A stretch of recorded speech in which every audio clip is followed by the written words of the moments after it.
In August of 2017, a check was written, $187,450.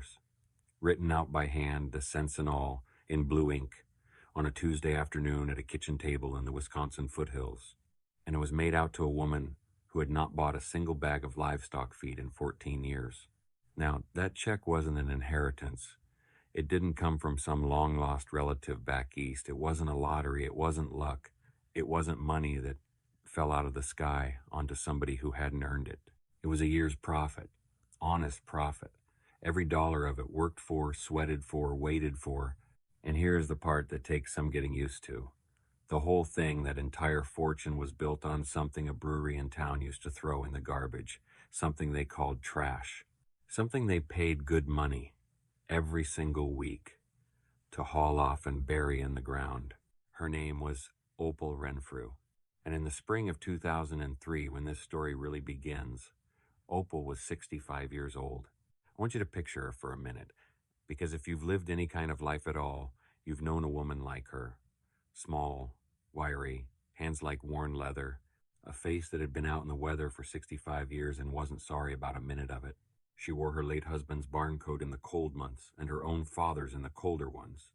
And she had a way of standing still and looking at a thing, a fence, a sky, a stranger, that made you feel like she was reading something written on it that you couldn't see. She lived on 88 acres of rolling land up in a county we'll call Calloway, glacial country. The kind of ground the last ice age left behind when it dragged itself north, full of stone, hard to work, beautiful in a stubborn sort of way. The winters there come straight down out of Canada with nothing to slow them, and the summers are short and green and gone before you've had your fill of them. Her great-grandfather had bought that land when the family first came over from the old country, looking for a place that nobody could ever take from them. And it had passed down, hand to hand, father to child, until it came to rest in Opal's two hands.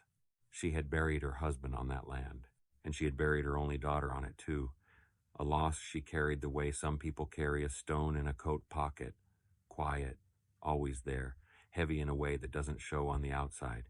She never talked about it much. People in Calloway County knew, and they let her be, the way good neighbors do. And she was raising her grandson on that land, a boy named Wyatt, 15 years old that spring, all elbows and appetite and embarrassment the way 15-year-old boys are. His mother was the daughter Opal had buried. So it was just the two of them out there, the old woman and the boy, on 88 acres at the end of a gravel lane. Now, Opal Renfrew was known around Calloway County for exactly three things. The first, she never threw away a piece of baling twine, not one length of it in her whole life. She had a nail driven into a post in the barn, and on that nail hung a great fat coil of the stuff orange and faded, knotted end to end, 40 or 50 feet of it, saved a foot at a time over the years. "You'll want it someday," she'd say. And she was always right. The second, her fences were straight. I mean truly straight. You could lay your eye down a line of her fence posts the way you'd sight down the barrel of a rifle, and not one of them would be a half inch out of true. People drove past just to look. A straight fence, her father always said, is a promise a man keeps to himself. And the third thing, the thing that matters most for this story, Opal Renfrew believed it all the way down in her bones, that the answer to almost any problem you'd ever have was already sitting somewhere on your own land. You just had to be patient enough and humble enough and quiet enough to see it. She got that from her father. His name was August Renfrew. Everybody called him Gus. He'd been dead almost 20 years by 2003, but Opal still talked to him. Out loud sometimes when she was working alone in the early morning and the only one to hear was a barn cat. Gus had a saying he'd repeat with two fingers tapped against the side of his head. "The land keeps its own books, Opal," he'd say. "Most folks just never bother to read them." She kept his desk. An old roll-top dark oak, gone almost black with age, scratched and dented and warm the way a thing gets warm when a family's hands have been on it for 100 years. It sat in a cluttered little office in the back of the house, a room that smelled of old paper, and the ghost of the pipe tobacco Gus had smoked at that desk every evening of his life. And in the bottom drawer of that desk, Opal kept her father's ledgers. Thick books, leather-bound, with pages ruled in green and white columns. Gus's handwriting filled the old ones. Her own filled the new. I want you to hold on to that. The desk, the bottom drawer, the ledgers, because before this story is over, that one bottom drawer is going to be worth more than the entire farm put together. Keep it in the back of your mind. You'll know when it matters. Let me ask you something now, before we go any further down that gravel lane. Have you ever known a person like Opal Renfrew? Somebody the whole world had quietly decided was a little behind the times, a little too slow, a little too stubborn, too old-fashioned, too set in their ways to bother listening to. And then one day, maybe years later, it turned out that person was the only one in the whole room who'd seen the thing coming all along. If a face just floated up in your mind, a grandmother, a father, an old neighbor, somebody, then you already understand the heart of what I'm about to tell you. Hold that face close while you listen. This story belongs to them too. Now, let me tell you about the brewery. Because the brewery is where the trouble starts, and where the gift starts, which in this story turn out to be the very same thing. It was called Kettle Moraine Brewing. Two friends had started it back in 1998 in a rented warehouse out on the edge of town. They were young men then, and what they loved was the old German style of beer, the patient kind, the lagers that you can't rush, that have to sit cold and quiet for weeks and weeks while they become what they're going to become. There's something fitting in that when you think about it. This whole story is about patience. And it starts with two men who loved a thing that couldn't be hurried. By 2003, they were doing well, maybe a little too well. They'd outgrown their first little setup and put in a much bigger one, and the beer was good, and the orders kept coming. And with all that growth came a problem they had never once thought about when they were dreaming the whole thing up in somebody's garage. Spent grain. Here's what that is, in case you've never stood inside a brewery on a brewing day. To make beer, you take malted barley, and you soak it in hot water, and you draw all the sugar out of it. And what you're left with afterward, once you've taken the sweet liquid away, is grain. Wet grain. Tons and tons of it. Heavy, soggy, steaming, spent. For about a day it smells sweet, like warm bread almost, like oatmeal. And then it turns. Within 24 hours that sweet smell goes sour, and then it goes foul, sharp, and fermenting and rank because the whole pile is alive and breaking down. You cannot keep it. You cannot store it. You have to get rid of it, fast, and you have to do it again 2 days later, and again 2 days after that, forever. For a small brewery, that wet grain was a nightmare with no end. The local landfill charged $50 a ton just to take it off their hands, and by 2003, Kettle Moraine was producing close to 15 tons of the stuff every single week. Do that arithmetic with me. 15 tons at $50 a ton is $750 every week, 52 weeks a year. That comes to $39,000 a year just to make their own garbage disappear, just to bury the leftovers of the thing they were good at. One of the two founders was a man named Dale Okerlund. Quiet fellow, big hands, the kind of man who'd rather fix a thing than talk about it. And Dale knew of Opal Renfrew, the way everybody in a small county knows everybody. His own father had bought a heifer off Opal's father years and years back, and the two old men had shaken on the price standing in a barn lot. That's how it works out in the country. The connections run back generations, like roots under a field. So one Tuesday morning in May of 2003, Dale Okerlund climbed into his dusty pickup and drove the 4 miles out of town, down the gravel lane to the Renfrew place. He found Opal out by the barn. She was mending a gate latch. And here's a small thing, but it tells you everything. She wasn't mending it with a new part from the hardware store. She was mending it with a length of wire she'd pulled out of her own coat pocket wire. She'd most likely carried around in that pocket for a year or more, waiting for exactly this kind of small job, because you never throw away a good piece of wire. Dale took off his cap. He explained his problem, the grain, the smell, the cost, the endless twice-a-week hauling of it. And then he asked her. He'd heard she kept a few head of cattle. Would she have any use for it? He made the offer simple, the way country deals are simple. His flatbed truck would come out twice a week, every Monday and every Thursday morning. It would back up to her far western fence line, that strip of ground right along the road, easy to reach. and it would dump the grain there. He wouldn't charge her 1 penny for it, and she wouldn't charge him 1 penny to take it off his hands. A fair trade.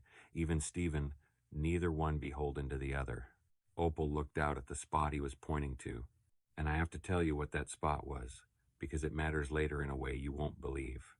It was the sorriest little patch of ground on the whole farm, a 1/4 acre maybe, down by the road, low and poorly drained. Nothing ever grew there but broomsage and pigweed and a few stunted things that gave up by July. If you'd asked any farmer in Calloway County to point to the worst dirt on the Renfrew place, every last one of them would have pointed right there. And here is the moment. The quiet little hinge that the whole rest of this story swings on. Dale Okerlund thought Opal was studying the dirt, weighing whether the bother was worth it, figuring her cattle, but Opal wasn't looking at the dirt at all. Her eyes had gone past it, out to the middle distance, to that faraway place a person looks when they're not seeing what's in front of them. They're seeing a thing that isn't there yet, a thing that only exists for now, inside their own head. She wasn't thinking about her cattle, not even a little. She was thinking about something else entirely, something she did not say one word about to Dale Okerlund, then or ever. She nodded. Slow. That'll work, she said. And that was it. That was the whole agreement. No paper, no lawyer, no contract, no clauses, no signatures, 2 people and a handshake on a Tuesday morning in May with the dew still on the grass. The next Monday, the first truck came, and for the next 14 years, for 728 Mondays and 728 Thursdays, rain or snow or blistering heat, a truck from Kettle Moraine Brewing would rumble down that gravel lane, back up to that fence line, and dump a steaming, fragrant, sour-sweet pile of what the whole world called garbage onto Opal Renfrew's worst piece of ground. And here is the very first thing that nobody, not one soul, saw coming. She did not feed it to her cattle. The protein in it was high. That was true. But Opal knew her business. That grain wasn't the right feed to finish a steer for market, and she knew her own good pasture was better for her cows than any pile of brewery slop. So that first load just sat there, and the second load came and sat on top of it, and the pile grew. For months, Opal did almost nothing. She watched it. I know how that sounds. A grown woman, 65 years old, walking down to her fence line in the cool of the morning to stand and watch a pile of garbage. But that is exactly what she did. She watched how the rain ran off the top of it and soaked into the sides. She watched how the August sun baked a hard gray crust over the whole thing while it stayed warm and working underneath. She watched the deer come at dusk, careful and curious, to nibble at the edges. She took a shovelful in a bucket, mixed it with a little dirt, and watched, over weeks, how it broke down into something black and crumbling and sweet-smelling and alive. She was studying it, learning what it was, learning what it wanted to become. Her grandson thought she had finally lost her mind. "Grandma," Wyatt said one evening, pinching his nose shut with 2 fingers, "that stuff is rank. The whole back of the property smells like a wet bar rag in July. Why can't you just buy feed at the co-op like a normal person?" And Opal looked out at her pile of garbage, and she smiled, just a little, the way a person smiles at a secret. "This is better," she said, "and it's free." But it was never really about free. Hold on to that too, right alongside the bottom drawer of that desk. It was never, not for one single day, about getting something for nothing. It was about a thing Opal couldn't yet put into words a 15-year-old would understand. It was about being beholden to nobody. It was about building something slowly, patiently, on your own worst ground that could one day stand entirely on its own 2 feet, something that fed itself. So stay with me now. Because that pile of garbage by the fence line, the pile her own grandson held his nose at, the pile the whole county would have called worthless, that pile was about to become the foundation under everything. And the woman watching it grow already knew. She just wasn't telling. In October of 2003, Opal did a thing that made all of Calloway County certain she'd gone soft in the head. She got into her old pickup truck, and she drove 350 miles across the state and most of the way back out of it. And when she came home, well after dark, there were 4 pigs riding in the bed of that truck. 4 young pigs, huddled together against the cold in a crate she'd built herself out of scrap lumber and chicken wire. She had paid $1,200 cash for those 4 pigs. $1,200 for 4 pigs. People shook their heads, because these were not the pigs you saw at every other farm in the county. These were not the fast pink commercial hogs that the big operations raised by the thousand. These were a heritage breed. An old kind of pig, the kind your great-grandparents might have kept. White they were, with big irregular black spots splashed across them like ink. And their ears were so long and so floppy that they hung right down over their eyes, so the animals had to tilt their heads to look up at you. For hundreds of years, folks had called them orchard pigs, because the old way was to turn them loose under the apple trees in the fall to fatten on the windfall fruit. They were gentle animals, calm, slow to startle, easy to be around, good mothers. And the meat, and especially the fat, was supposed to be something out of another century. Marbled, rich, the kind of pork people used to know and had mostly forgotten. There was just one problem with them, as far as the modern world was concerned. They grew slow. And in an industry that measured every living thing in pounds per day, in how fast you could turn cheap feed into heavy weight and heavy weight into money, a slow-growing pig was a punchline, a relic, a waste of a good barn and good feed. Any banker, any extension agent, any sensible commercial farmer would have told Opal Renfrew she was throwing her $1,200 straight into the wind. She put her 3 young females and her 1 young boar into 5 acres of woodlot she'd fenced off herself. Good woods, old oaks and shagbark hickory, deep shade in the summer, and a thick carpet of acorns on the ground every fall. She built them a simple 3-sided shelter out of that reclaimed lumber, open to the south, snug against the north wind. And then she started to feed them. Every single morning, Opal would drive her little utility cart down to that fence line and shovel about 300 pounds of the spent grain into the back of it. Then she'd haul it up to the woods. But she did not dump it in a trough.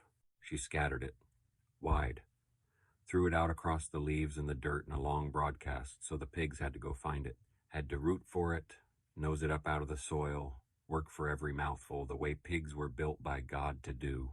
And while they rooted for their grain, they were doing something else too, without anybody telling them to. They were turning the earth, tilling it, working their droppings down into it. They were making that woodlot floor richer with every day that passed. And the grain was only the beginning of what she fed them. Opal had figured out, watching that compost bucket break down on her porch rail, that the brewery grain alone wasn't a complete diet. It was the base, the steady protein. But there had to be more. So she let them forage the acorns in the fall, free for the taking right there in their own woods. She drove a mile down the road to an old orchard nobody tended anymore and filled the truck bed with windfall apples, sweet and bruised and perfect for a pig. She struck a deal with the little grocery in town to take all their unsellable produce, the wilted greens, the soft tomatoes, the squash gone too far to sell for nothing, hauled it home twice a week. Those pigs, I'm telling you the honest truth, ate better than half the people in Calloway County. A different feast every day. Grain and acorns and apples and garden vegetables, all of it eaten out in the open air, in the dirt, under the trees, the way pigs lived 100 years before anybody built the first confinement barn. But the first year was hard. It always is. The first time those pigs were grown and ready for market, Opal loaded up 9 of them and hauled them to the regional livestock auction. And it's right there, at that auction barn in front of the whole county, that this story turns. So let me put you in the room, because this is the part that's going to make your jaw go tight. The sale barn was full that day, Saturday full, farmers leaning too deep on the steel rails, the auctioneer's voice rolling out over the loudspeaker in that sing-song chant, the smell of its sawdust and diesel and manure and cold coffee and animals, boots on concrete. The clang of gates, and down at the front, where the serious buyers stood with their numbered cards, was a man named Roland Beck. Now I need you to know Roland Beck. Roland Beck ran the biggest hog operation in 3 counties. Big steel confinement barns, climate-controlled, thousands of head, everything measured and weighed and optimized. He was a heavy, prosperous man, with a clean, pressed shirt, even on a Saturday, and a handshake like a bench vice. And Roland had an opinion about every single thing under the sun. He had an especially strong opinion about who was a real farmer in Calloway County and who was just playing at it, dabbling, wasting good land. He had done very, very well for himself. And here's a thing worth remembering about people who've done very well. Sometimes it makes them forget how easy it is to be wrong about something. Success can do that to a person. It can close a door in the mind so quiet you never hear it shut. When Opal's spotted pigs came shuffling through the sale ring fat, calm, splashed with black ears hanging over their eyes, Roland Beck started to laugh. And it wasn't a quiet laugh, it was a big one.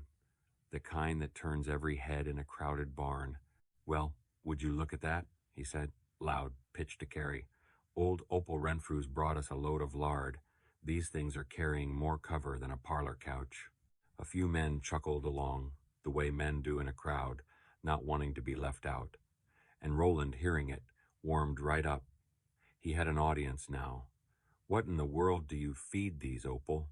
I hear it's slop out of that beer place in town. Brewery garbage." He shook his head, grinning wide, playing the whole barn like a fiddle. "Well, that figures, don't it? You raise a garbage pig on garbage feed, and then you haul it down to a real market and stand there wondering why no honest buyer'll touch it." And the laughter swelled. It rolled around that barn, wall to wall, and came back around again.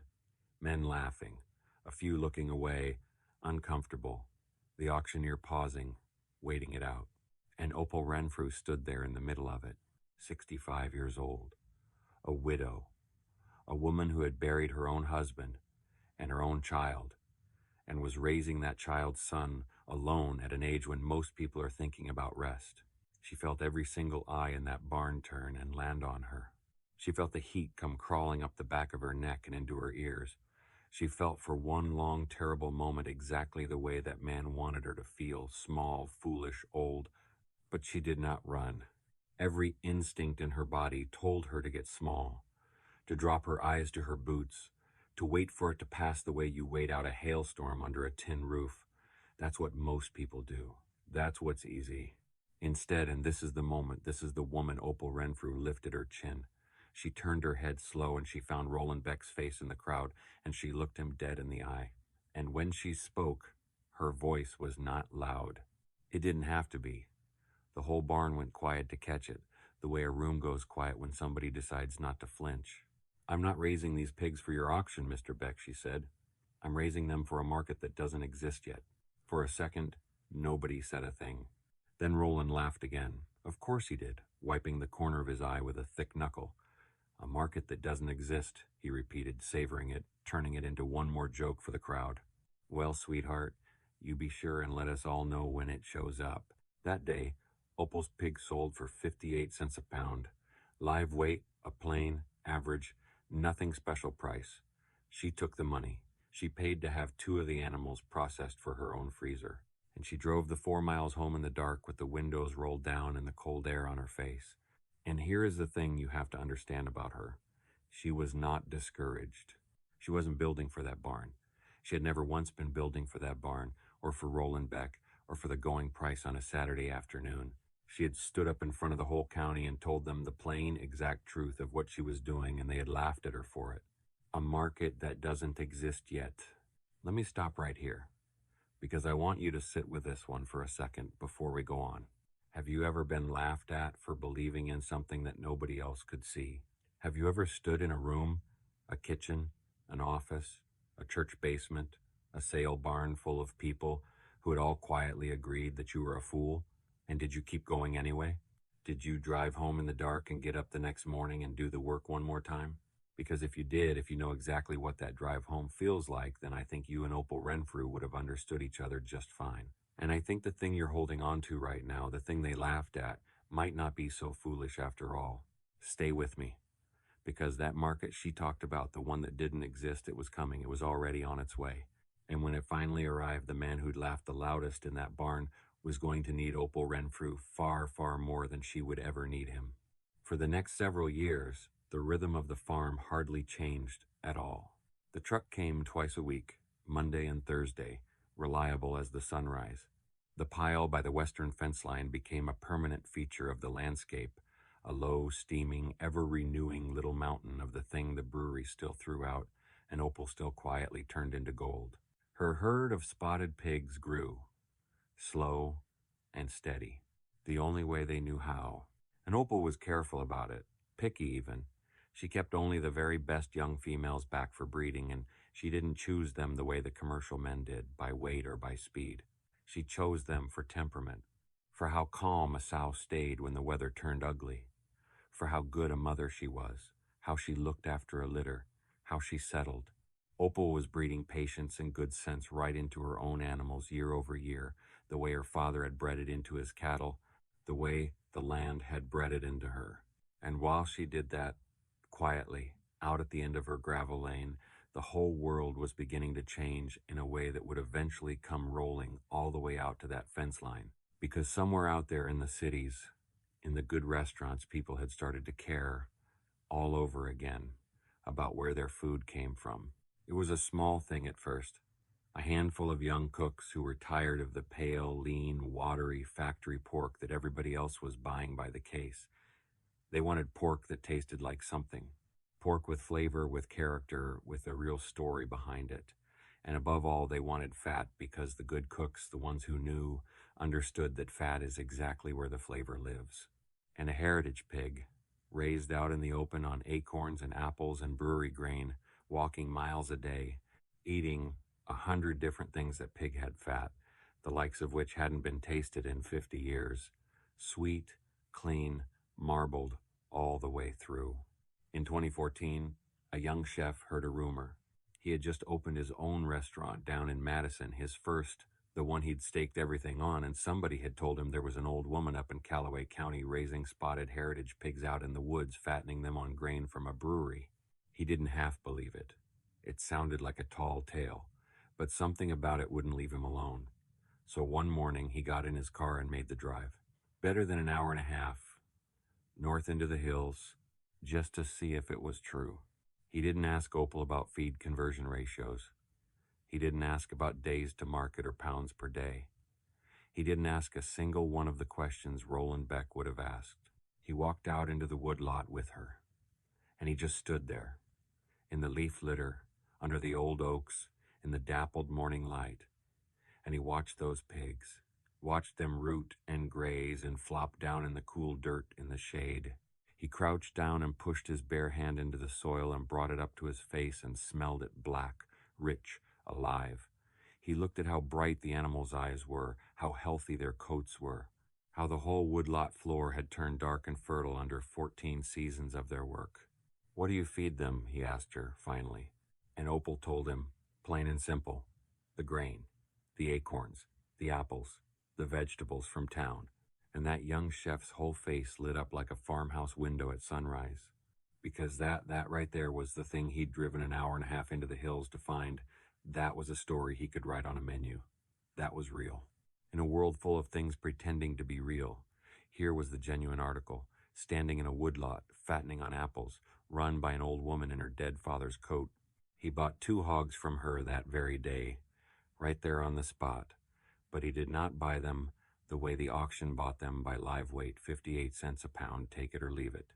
He bought them by hanging weight, the dressed weight after processing, and he offered Opal $4.25 a pound. Let me lay that down in plain numbers for you, because numbers are the bones of this story. A pig that would have brought Opal maybe $175 on a good day at Roland Beck's auction, that exact same pig, sold this new way to this young man, was worth about $765, more than 4 times the money for the very same animal. The only thing that had changed was that somebody, at last, knew what they were looking at. And Wyatt was standing right there when it happened. He was home from college for the summer. He'd shot up tall, filled out some, started to carry himself like a young man instead of a boy. And he stood at the edge of the woodlot and watched that chef from the city treat his grandmother's pigs like they were treasure. He watched the plain reverence on the young man's face when he smelled that soil, and then he watched the number get written down on the check. And for the first time in his entire life, Wyatt Renfrew turned and looked at that stinking pile of grain down by the fence line. The pile he'd held his nose at since he was a little boy. The pile that had embarrassed him in front of his school friends. The pile he'd begged his grandmother to give up on. And he did not see garbage anymore. He saw a foundation. He took out his phone and walked quietly into the woodlot and crouched down and took a picture of one of the spotted pigs, its long snout dark and wet with mud, one floppy ear flipped back, one bright eye looking right into the camera. That fall, Wyatt built his grandmother a website. Nothing fancy, just one single page, a few photographs, the story of the farm written plain, and a phone number at the bottom. And then the phone started to ring. Because here's how a true thing travels. The chef in Madison told another chef. That chef drove up and bought pigs of his own and told a food writer. The food writer made the drive and walked the woodlot and wrote the whole thing up in the paper. And other people read it. And the phone rang and kept on ringing. By 2016, Opal Renfrew was not hauling a single pig to the auction barn anymore. Not one. She was selling every animal she could raise, every last one directly, to about a dozen good restaurants scattered across the state. And she had a waiting list, for an old woman's spotted pigs that a barn full of men had laughed at. Wyatt graduated from college and took a marketing job down in the city. But he started driving home every weekend to help his grandmother run the thing that her patients had built. He made up proper invoices. He tracked every payment. And the numbers were something to behold. The farm was grossing over $100,000 a year now. And the main ingredient, the single biggest input, the grain that all that rich meat was built out of, it was still arriving twice a week, backed up to that fence line, dumped in a steaming pile, for free. Let me ask you a question worth turning over. How many times in your own life have you walked right past something the whole world called worthless? A piece of run-down land, an old, dying skill. An old person, even, set out to the edge of things somebody the world had already decided had nothing left to give. And I wonder, what kind of eyes would it take to be the one person out of everybody who looked at that worthless thing and saw a foundation instead? Because that's the whole secret of it, isn't it? The value was never in the grain. The grain was just garbage on a truck. Anybody could have had it. It sat there free for 14 years and only one person in the whole county ever saw what it could become. The value was never in the thing. It was in the woman who knew what to do with it. But stay with me now, because somebody at that brewery, somebody new, somebody sharp, somebody who lived inside a spreadsheet, was about to take a long, hard look at all of this and do the math and decide that something had gone very, very wrong with the books. By the year 2013, Kettle Moraine Brewing was not a scrappy little startup in a rented warehouse anymore. They'd won awards, real ones, the kind with medals. They'd signed a distribution deal that put their beer on shelves in 3 states. They'd built a big new brew house and put in a canning line, and the warehouse out on the edge of town hummed day and night now, trucks coming and going, the whole place running like a machine. They were, by any measure anybody used, a genuine success story. And with success, the way it always does, came new people, people who think in spreadsheets. His name was Garrett Keller. He was 33 years old. He had a business degree, and before he came to the brewery, he'd spent his whole short career making supply chains more efficient for a textile company 3 states over. He was sharp. There's no taking that away from him. He was ambitious, and he was quick, and he believed with his whole young heart in the clean, cold, beautiful power of data. He wore work jackets that were brand new and had never once seen a real day's work, the creases still sharp from the store. He drove a big, clean pickup truck that had never hauled anything heavier than his own lunch. And to Garrett Keller, every single thing in the world was a system to be studied and measured and optimized. Every cost was an enemy to be cut. Every waste stream was a profit just sitting there, waiting for somebody clever enough to unlock it. And one of the very first things Garrett found when he started going through the brewery's books with his fine-tooth comb was a line item for grain disposal. And right next to it, a number that made no sense to him at all. 0. He pulled the whole file. There was nothing in it. No contract, no agreement, no paperwork of any kind. Just a vague, decade-long arrangement with some farmer out in the county, sealed once with a handshake nobody had bothered to write down. And to a man built the way Garrett Keller was built, that was not a kindness. That was not a beautiful thing.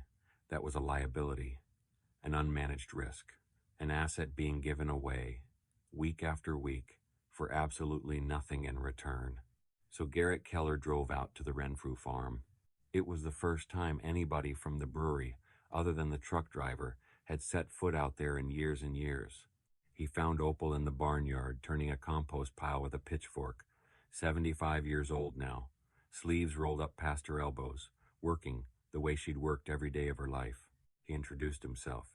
Firm handshake, bright professional smile, the kind they teach you, and then he pulled out a tablet and turned the screen toward her and started showing her a spreadsheet that she did not look at. "This grain arrangement, Mrs. Renfrew," he said, "it's a little undefined, honestly. I'd really like to get a proper contract in place, just to protect both parties, you understand." Opal wiped her hands slow on the front of her overalls. She looked at the young man. She did not look at the tablet, not even for a second. "Worked fine for 10 years, she said. Don't see the need." He pressed on. He was good at pressing on. It was most of his job. He talked about liability, about insurance clauses, about indemnification and exposure and risk management. Opal stood there and nodded along, slow, the way you nod at weather you can't do a single thing about. "You do what you have to do," she said at last. And she turned back to her compost and put the pitchfork in. It was a short conversation, barely 5 minutes, but the whole conflict of the next 4 years was settled right there inside it, because it was a collision between two completely different ways of seeing the world.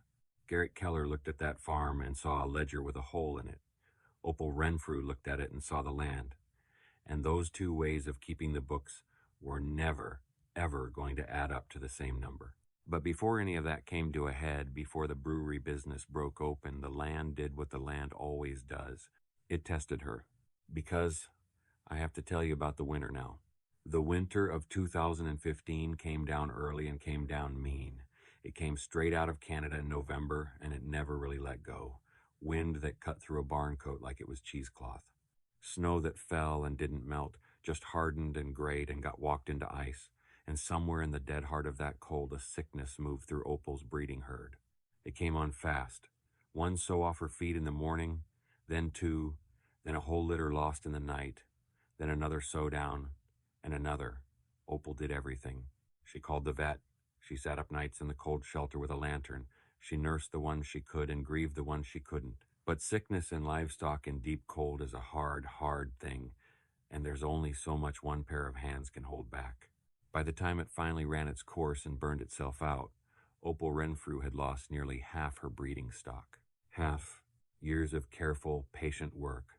Years of choosing the best mothers, the calmest temperaments, the strongest bloodlines gone, in a handful of brutal weeks. She walked out into that frozen woodlot one gray morning and stood and looked at what was left of the herd she'd spent more than a decade building. And for the first time in this whole long story, the only time Opal Renfrew did not know if she could go on, Wyatt was home. And Wyatt was scared. He saw his grandmother out there in the killing cold, 77 years old now, thin, her breath smoking in the air, to her shoulders down in a way he'd never seen them, and he finally said the thing he'd been too afraid to say for weeks. "Grandma, maybe. Maybe it's time. Maybe we sell. The land's worth real money. You could rest. You don't have to do this anymore. Not at your age. Not after this." And Opal didn't answer him. Not a word. She just looked at the snow. The next morning she got up in the dark and got in her truck and drove into town. She told herself she was going to the co-op for supplies. But she did not drive to the co-op. She drove to the edge of town. And she pulled over across the street from nothing in particular, and she put the truck in park, and she sat there with the engine running and the heater blowing warm against her knees. And she thought about how easy it would be. How simple. To just stop, to pick up the phone, to call somebody and say she'd thought it over and changed her mind, that she was an old woman and it had been a good long run and enough was enough. To let all of it go. The pigs, the grain, the worry, the cold. All of it. Her hand was on the door handle. I want you to see her there. An old woman, alone in a cold truck on the edge of a small town, with her whole life's work behind her and her hand on the door deciding. And then she caught sight of her own face in the side mirror. An old woman in her father's barn coat.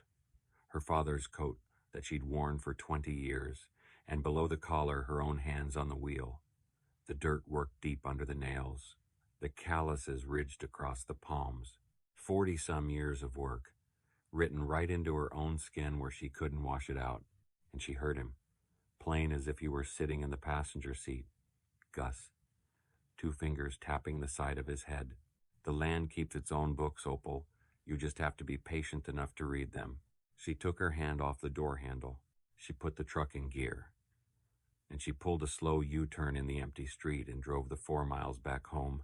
And she got out, and she put on her gloves, and she went back to work. She told Wyatt something at the kitchen table that night that the boy carried with him for the rest of his life. She said it quietly, looking down into her coffee, not making a speech of it. People think I never doubt myself, she said, that I'm just made of iron. That's not true, honey. I doubt myself every single morning, have my whole life. She turned the cup in her hands. The difference between quitting and not quitting, it was never confidence. I want you to hear me on that, because someday you'll need it. It isn't confidence. It's just deciding to drive home and do the work one more day. That's all it ever is. One more day. And then she did the thing that only those ledgers could have told her to do. She went back to her father's office.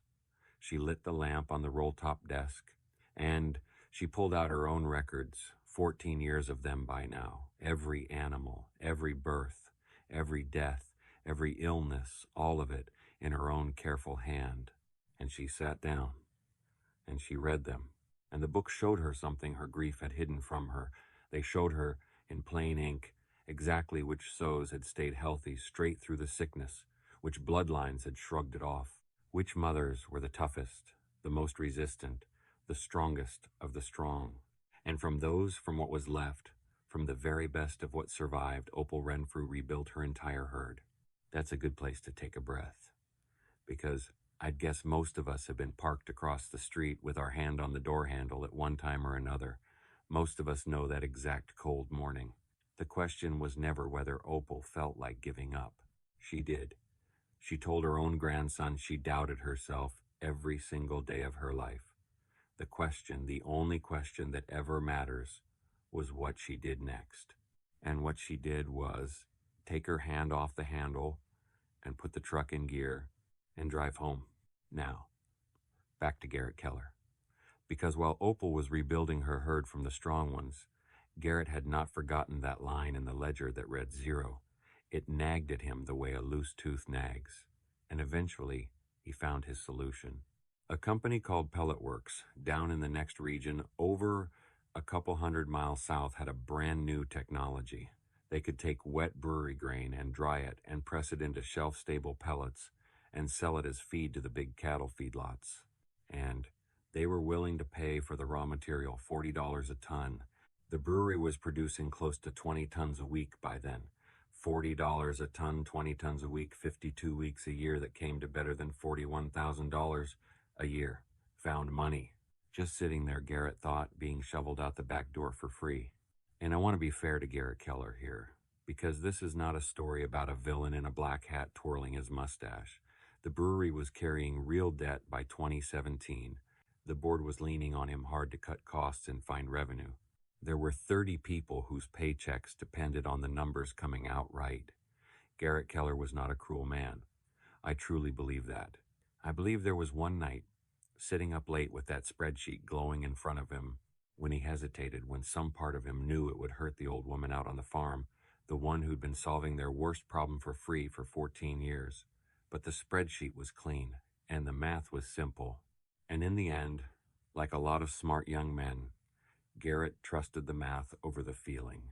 In March of 2017, 14 years, almost to the very month, after that first handshake in the dewy grass, Garrett Keller drove his big, clean truck back out to the Renfrew farm for the second and final time. Opal was 79 years old now, a little slower in the mornings, but her back was still straight as one of her own fence posts. And when he pulled up, she was out by the woodpile, splitting oak for the winter. swinging a maul like a woman half her age. He got right to it. He explained Pellet Works. He framed the whole thing as a step forward: progress, sustainability, a more responsible use of resources, all the right words in all the right order. And then he delivered the line he had clearly practiced in the truck on the way out. "We've been glad to help you out all these years, Mrs. Renfrew. We really have."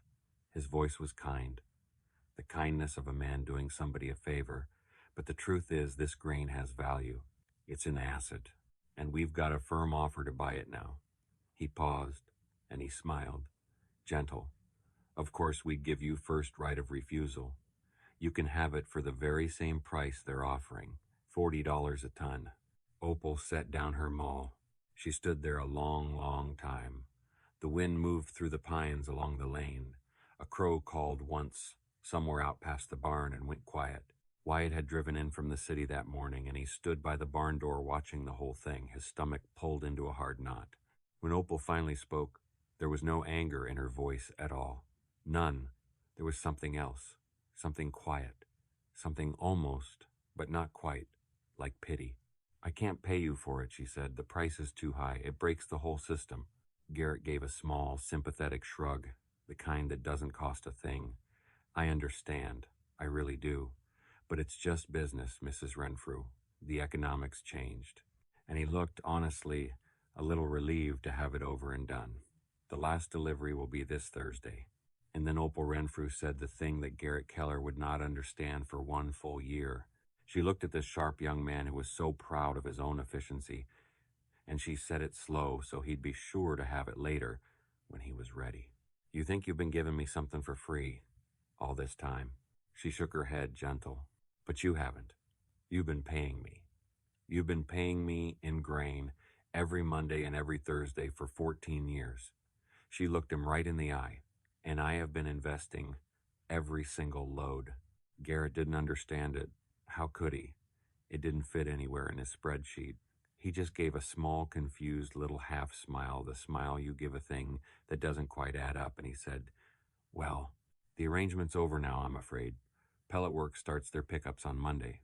And he got into his big, clean truck, and he drove back down the gravel lane, honestly and completely believing that he had just made his company an extra $41,000 a year.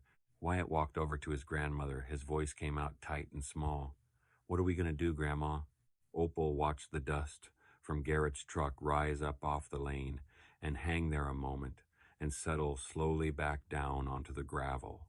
"We're going to do what we have always done," she said. "We're going to keep the books." That Thursday, the very last truck from Kettle Moraine Brewing came down the lane. The driver was a man named Vernon. He'd been making that run twice a week for 6 years, and when he climbed down out of the cab that afternoon, he couldn't quite bring himself to look her in the eye. "I'm awful sorry about this, Mrs. Renfrew," he said, turning his cap in his hands. "For what it's worth, it just ain't right." "It's not your doing, Vernon," Opal told him, and she meant it kindly. He dumped the last load of grain onto the pile that had been fed fresh twice a week for 14 straight years, and now had nothing more coming behind it. When Vernon's truck pulled away up the lane and the engine faded out, the quiet it left behind felt heavier than any quiet Opal had ever stood in. The system was broken. The free thing was gone. For any other farm in the county, that would have been the ending of the story, the death notice pinned to the barn door. But stay with me, because Opal Renfrew had been getting ready for this exact day for 14 years. She just hadn't known, until now, which day it would be. That night, Opal did not go out to the barn. She went to her father's office, that little cluttered room in the back of the house that still, after all these years, smelled of old paper and the pipe tobacco that had soaked itself into the very walls 30 years ago and never once left. She sat down at his roll-top desk. She lit the lamp, and she pulled open the bottom drawer, and she lifted out the ledgers, 14 years of them, and the older ones behind those. Thick books, heavy in the hand, bound in leather worn soft at the corners, the pages ruled in fading green and white columns, and every single one of them filled, edge to edge, in careful handwriting. Every time a truck had ever come, going all the way back to that first Monday in May of 2003, Opal had made an entry, the date, the estimated tonnage. And she hadn't stopped there. She'd written down every pig born and every pig sold, the weight of it, the price it brought, the name of the buyer, every dollar she'd ever spent on fencing wire, on fuel for the cart, on the vet, on a new maul handle. It was all there. A complete, patient, 14-year, handwritten record of a whole business built on garbage. She called Wyatt in from the kitchen, and the two of them sat down at that table, the old woman and her grandson, and they spread the ledgers out, and they got a calculator and a yellow legal pad, and they spent the entire weekend doing the arithmetic of a lifetime. First, they figured the value of what Opal had actually been receiving all those years. The brewery's early numbers had been around 15 tons a week. Their later production was closer to 20. So Wyatt split the difference, fair and square, 17.5 tons a week. 52 weeks in a year. 14 years of Mondays and Thursdays. He ran it through the calculator twice, to be sure. It came to 12,740 tons of spent grain. And at Garrett Keller's own price, the very same $40 a ton he had stood out there in the woodpile and quoted her with that kind, relieved little smile that Brewery had not given Opal Renfrew a gift. They had handed her, load by load, week by week, over $500,000 in raw material, over $500,000. Wyatt set down the pencil. He looked at the number. He looked at his grandmother. That was the investment she had been talking about. That was exactly, precisely what she had meant, standing in the woodpile telling Garrett that he had been paying her all along. She had taken that $500,000 investment, 300 pounds at a time, and through nothing but her own labor and her own knowledge and her own stubborn, unbreakable patience, she had turned it into a debt-free business that grew its own values straight up out of the dirt. "Grandma," Wyatt said, very quietly, "you knew, this whole time, you knew what it was worth." "I knew what it could be worth," she said. "There's a world of difference between those two things, honey, and don't you ever forget it. Worth doesn't mean a thing, not one single thing, until somebody does the work." The next Tuesday morning, Opal and Wyatt put on their good clothes, and they drove into town to the bank. They sat down across a wide desk from the agricultural loan officer, a man named Harold Stemple, whose own father had gone to grade school with Opal's father half a lifetime and more ago. That's how it is in a small county. The roots run deep, and they remember. And here is what they did not do. They did not ask for a handout. They did not come in with their hats in their hands begging somebody to save a dying farm.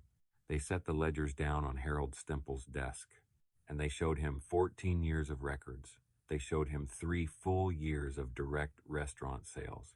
They showed him signed letters from chefs all across the state, promising in writing to buy more pork than Opal could currently raise. They were not asking for money to keep a sinking boat from going under. They were asking for capital to grow a proven, profitable, sought-after business. Money to buy their own grain, to build their own storage, to become, once and for all, completely independent of any brewery, any handshake, any man in a clean truck who might change his mind. Harold Stemple spent the better part of an hour going slow through those ledgers, page by page.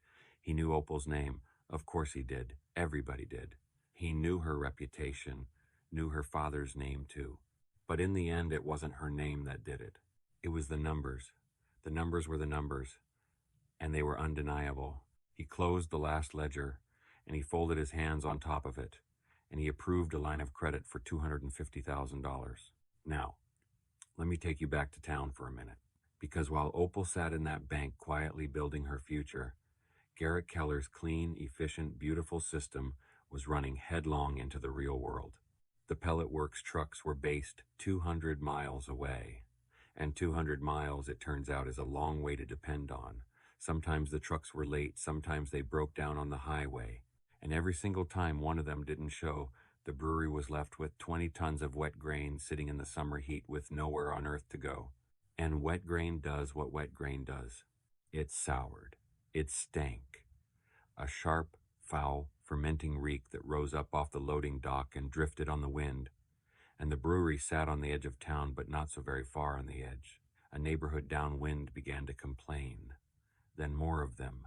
Then a county health inspector showed up one morning and wrote the brewery a citation.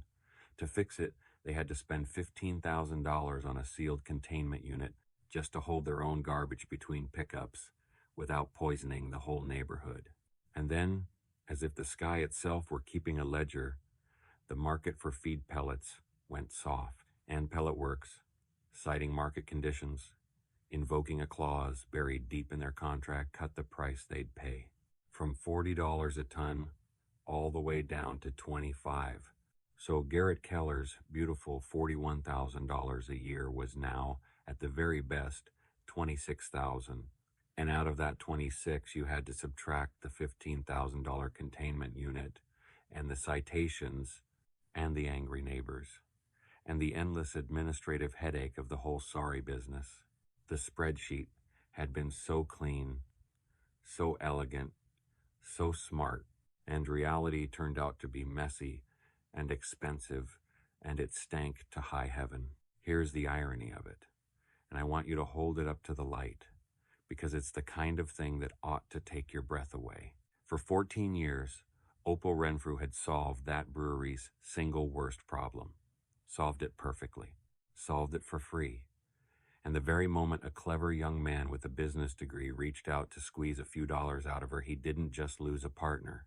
He created a brand new, stinking, expensive problem that cost his company more than the whole scheme could ever have earned. Let me ask you something right here. Have you ever watched somebody so certain of their own cleverness that they reached right out and broke the very thing that was quietly holding up their whole world and never even saw it happening? Never felt it crack? I think we've all known a Garrett Keller. And I think some of us, if we're being honest at the kitchen table where nobody can hear us, have been one. I know I have, once or twice. But here's what Opal did with that money. And it tells you everything about who she was, right down to the ground. She did not buy a single bag of pellets. She bought a used 30-ton grain silo for $8,000. Then she drove out and sat down at the kitchen tables of two local farmers who grew barley and corn, and she offered them a fair price, better than the commodity market would give them for their entire crop. And just like that, with a handshake, Opal Renfrew was not only a hog farmer anymore.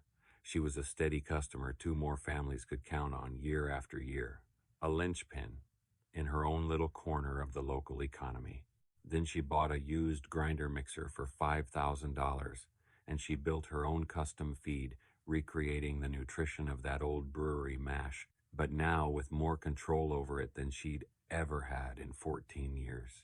Her costs went up, of course. There was no way around that. She was buying her main ingredient now, instead of having it dumped at her fence line for nothing. But her business was so solid, her reputation so deep, her pork so sought after, that she absorbed the new cost without so much as a blink.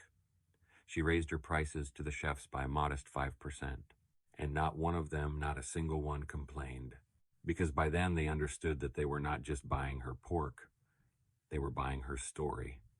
And her story had only just gotten better, because now it was the story of a woman who had built something so strong, so rooted, so genuinely hers, that it could survive being thrown away by the very people who had once thought they were doing her a charity. Now I have to tell you what happened to Roland Beck. You remember Roland, the big prosperous man down at the front of the sale barn, the one who laughed until the whole county laughed along with him, the one who'd call their animals garbage, loud enough for the whole barn to hear. Well, the very same wave that lifted Opal Renfrew up came rolling in for Roland Beck from the other direction entirely.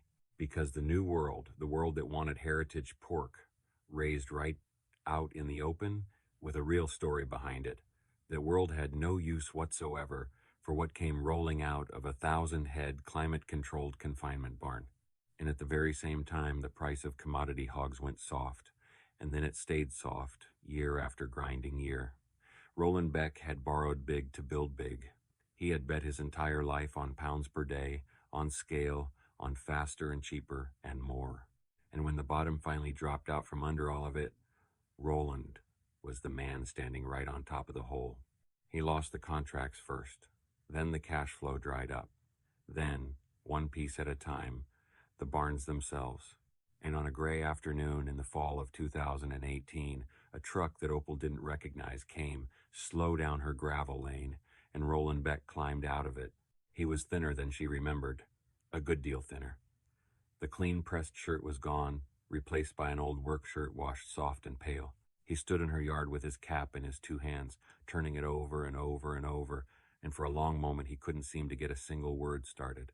Wyatt came out onto the porch and stood there, not sure what he was looking at, but Opal told him, gently, to go on back inside. Some conversations are meant for just two people. She'd learned that a long time ago. Roland looked out past her, at the woodlot, where the spotted pigs were rooting and grazing in the falling leaves, fat and slow and content in the cool autumn air. "I lost it all, Opal," he finally said. His voice came out rough, like it hadn't been used much lately. "The whole operation. Bank's got it now. Every acre, every barn." She didn't say anything. She just waited.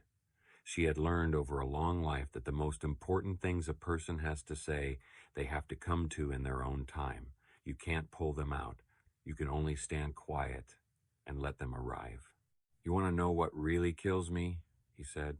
He was still turning the cap. "It isn't even the money. God knows it should be, but it ain't. It's that I stood up in that sale barn, what is it now, 14, 15 years ago, and I called your animals garbage to your face. In front of the whole county, I made every man in that building laugh at you." He shook his head slow and looked down at the cap in his hands. "And the whole time, Opal, the whole entire time, you were the one who had it right. You were the only soul in that barn who understood what real value even was. I spent 30 years measuring every living thing I owned in pounds per day, and it turns out I never understood the first single thing about feed, or about land, or about much of anything." He let out a long breath that was almost a laugh, but didn't make it. "Garbage pig. Lord have mercy. I was the garbage, Opal. I just couldn't ever smell it on myself. Now, here is the moment. The real one. The one that separates a small person from a large one, when the whole world is finally watching and the wind has shifted at last." Opal Renfrew could have had her day right there in that yard. She could have reminded Roland Beck, word for exact word, of everything he'd said in that sale barn. She could have let him stand there in her gravel and twist in the cold wind. After everything, after the public laughter, after 15 long years of it, there is not one person on this green earth who would have blamed her for it. Not one. She didn't.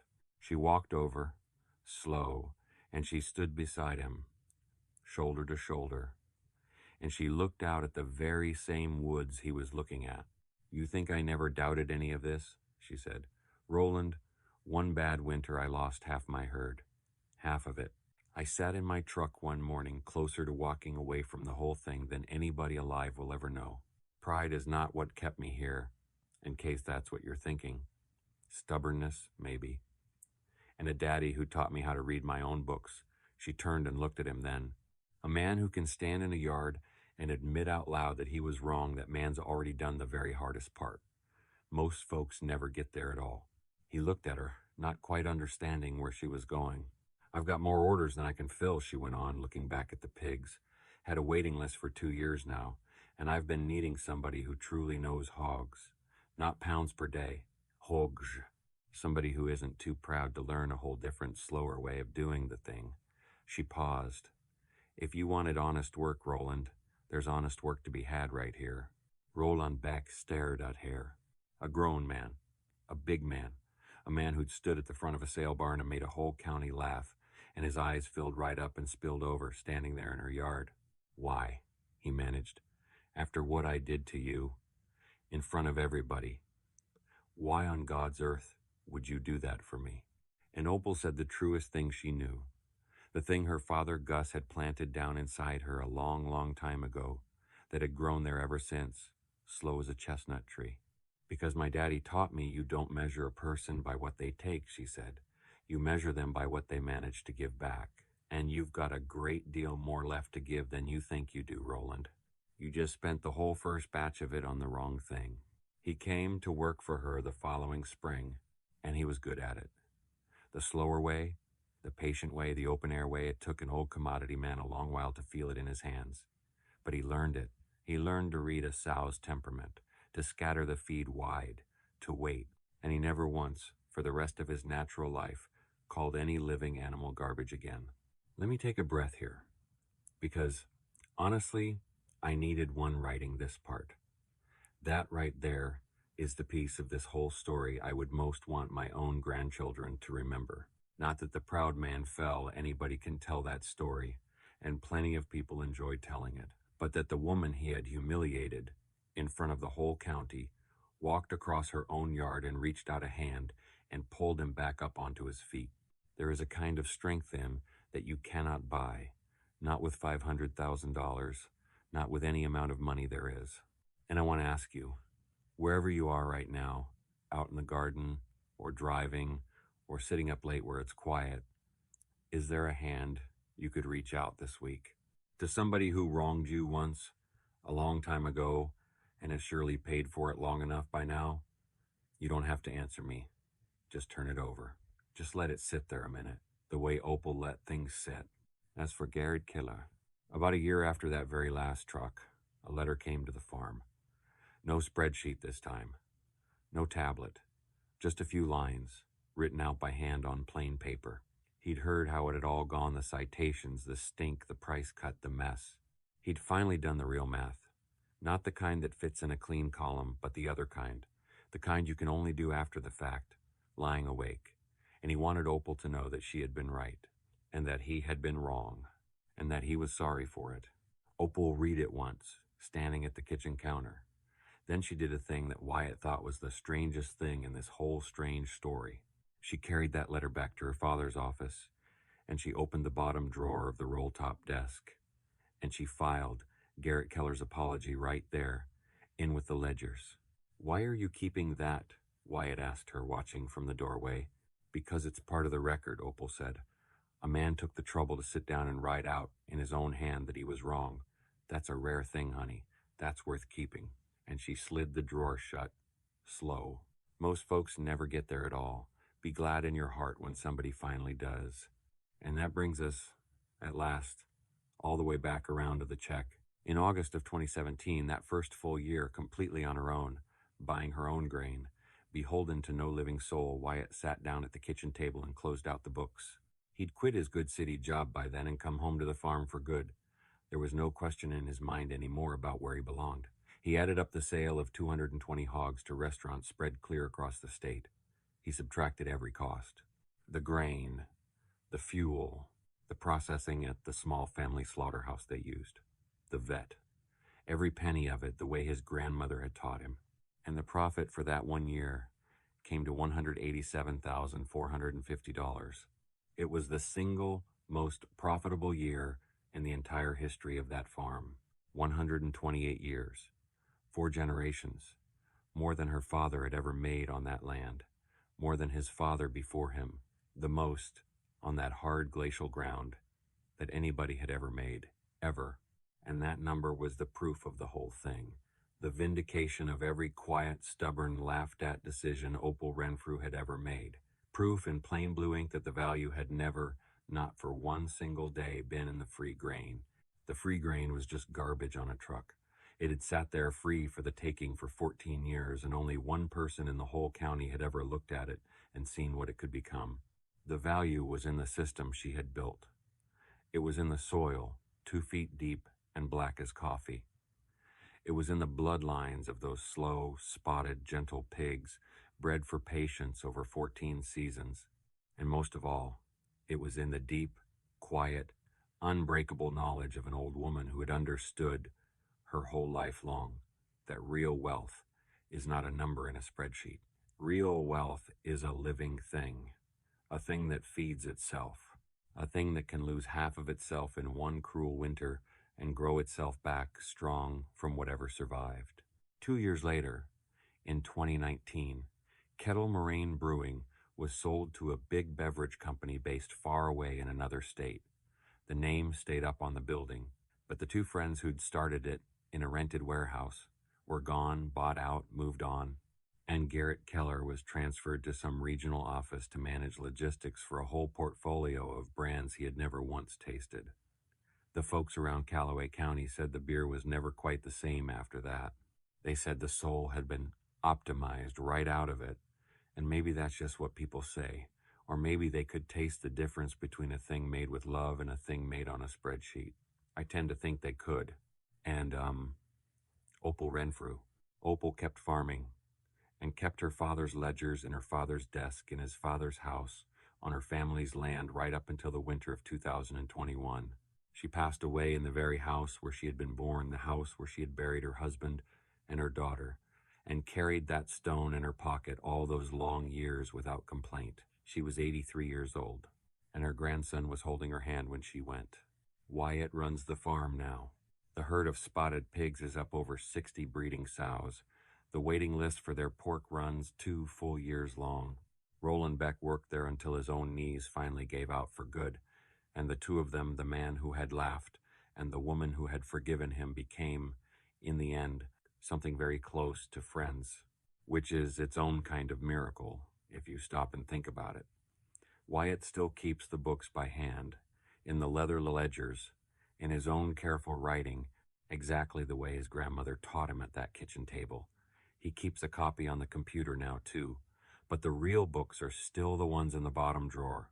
And that quarter-acre patch down by the western fence line, the worst dirt on the whole farm, where nothing ever grew but Broom's Edge, where for 14 long years 12,740 tons of so-called garbage got dumped in a steaming pile that a grandson once held his nose at, that is the most fertile ground on the entire place now. The soil there is black and rich and soft, and it runs 2 feet deep. You can sink your whole arm into it. The worst ground on the farm became the best ground on the farm. That's not a parable somebody made up. That's just what happened. Out by the road, while the world wasn't looking. And before she died, Opal planted something there. She planted a grove of chestnut trees, American chestnuts, a tree that grows famously, painfully, almost unbelievably slow. A tree that an 80-some-year-old woman knew, for an absolute certainty, she would never live to sit in the shade of. A tree for a generation she would never meet. She planted it anyway, on her hands and knees, in the best dirt on the farm, the dirt that everyone had once called the worst. One last patient investment. From a woman who understood, better than anybody who ever laughed at her, exactly what patience was worth. The very last thing she did with those ledgers, she did about a month before she passed. She called Wyatt into the office, and she lifted the books up out of the bottom drawer and set them down into his hands. They were heavy 14 years and more of careful entries, the whole weight of a life's work pressed between leather covers. "These go to you now," she said. "What do I do with them?" he asked her. He was a grown man by then, but he sounded, in that moment, just like the 15-year-old boy who'd held his nose at a pile of grain. And Opal smiled, the very same small, knowing smile she'd given that stinkin' pile by the fence line all those years and all those Mondays and Thursdays ago. "You keep them," she said. "You write down every load and every animal and every dollar that comes and goes, the same as I always did. Because the books don't lie, Wyatt, and the books never, ever forget. Now you remember this, because the whole wide world out there is going to spend the rest of your life trying to tell you that the valuable thing is the thing you can see, the grain on the truck, the number on the spreadsheet, the money in the bank." She folded his 2 hands closed around the ledgers and held them there. But the real asset was never the grain, and it was never the money, either. The real asset is the work, the patience, the knowing what to do with a thing that everybody else throws away. She patted his hands, once. "Everything else," she said, "every single thing else, honey, is just a temporary input." So that is the story of Opal Renfrew and the brewery grain. And it was never really a story about getting something for nothing. I hope you can see that now. It was never about a free lunch, or a clever trick, or luck. It's a story about 2 completely different ways of keeping the books. There's one kind of accounting they do in boardrooms and in offices and on glowing spreadsheets late at night. It is obsessed with this quarter's number. It looks at a steaming pile of wet grain and sees only a cost to be cut or a commodity to be sold for a few dollars a ton. It is fast, and it is confident, and it sounds so very smart in the meeting. And it is, in the end, so terribly fragile. And then there is the other kind of accounting, the kind done at a kitchen table with a stub of pencil and a worn-out leather ledger and a pot of coffee going cold at your elbow. That kind knows a secret the other kind will never understand. It knows that the most valuable things you will ever own in this life will never, ever show up on a balance sheet. It measures wealth in the health of an animal, and the richness of the soil, and the straightness of a fence, and the resilience of a thing that can lose half of itself in one hard winter and grow itself back from whatever was strongest. For 14 years, that brewery believed it was simply dumping its garbage on an old woman's worst piece of ground. What it was really doing, twice a week, every single week, rain and snow and blistering heat, was making a deposit into a bank account it did not even know existed. It was quietly, faithfully funding the creation of the most honest, most rooted, most genuinely valuable little enterprise in the whole county. And the only person who ever knew it was the old woman standing at the fence line, watching a pile of trash, seeing a foundation. The truest value is never in the raw material. It is in the eyes of the one person who knows what it can become. The work is the asset, and everything else, everything is just a temporary input. That's the end of the story. Thank you for staying with me all the way out to the end of the lane. And I'll leave you with just one last thing to carry home with you, the way Opal carried her father's voice in that cold truck on the edge of town. What is sitting on your own land right now, this very evening? Some skill the world says is out of date, some piece of ground everybody calls worthless, some person they've set out to the edge of things, some part of yourself you've quietly given up on. What might it become? What might any of it become if you were just patient enough and humble enough and quiet enough to read its books? Take care of yourself and take care of your land. It'll take care of everything else.